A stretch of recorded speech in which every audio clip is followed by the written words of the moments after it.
या परिच्छेदाच्या आधारे आपण काही प्रश्नोत्तरे पाहूया। प्रश्न पहिला, आकृती पूर्ण करा। 1.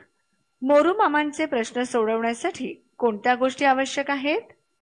मोरू मामांचे प्रश्न सोडवण्यासाठी आवश्यक असलेल्या गोष्टी: विश्लेषणात्मक कारण मीमांसा, युक्तीने केलेली सोडवणूक। 2.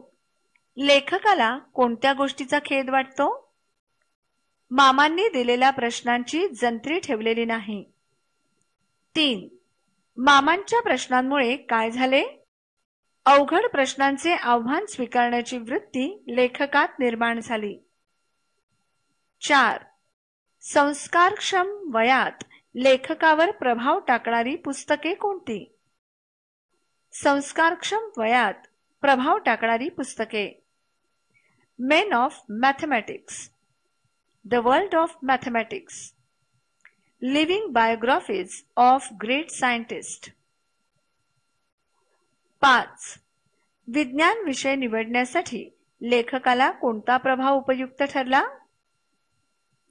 विज्ञान विषय निवडण्यासाठी उपयुक्त करणारा प्रभाव: विज्ञानात स्वयं सुधारण्याची क्षमता असल्याने ते शेवटी अचूक उत्तराकडे घेऊन जाते। 6.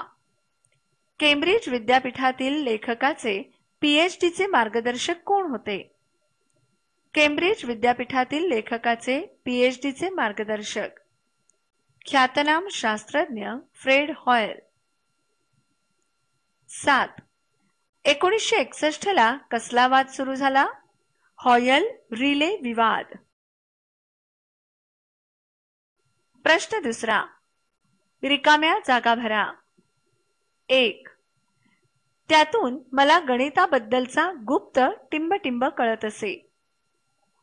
उत्तर: त्यातून मला गणिताबद्दलचा गुप्त पैलू कळत असे।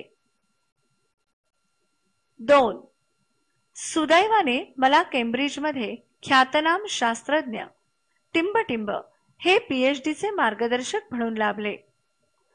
उत्तर: सुदैवाने मला केम्ब्रिजमध्ये ख्यातनाम शास्त्रज्ञ फ्रेड हॉयल हे पीएचडीचे मार्गदर्शक म्हणून लाभले।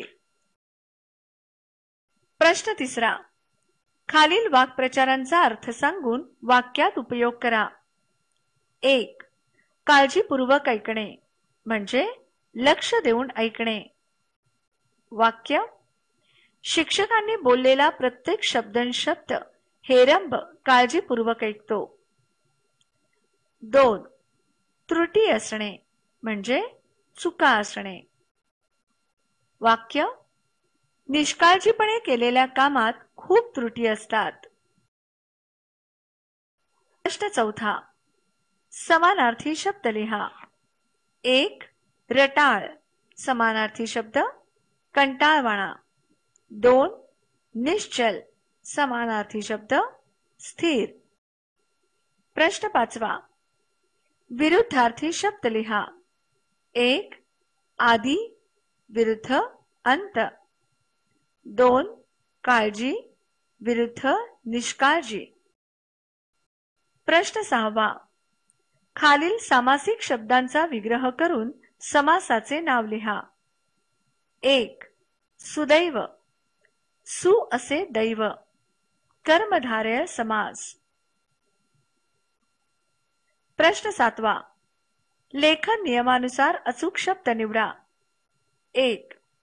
सिद्धांत सिद्धांत सिद्धांत। उत्तर: सिद्धांत। 2. मार्गदर्शक मार्गदर्शक मार्गदर्शक। उत्तर: मार्गदर्शक।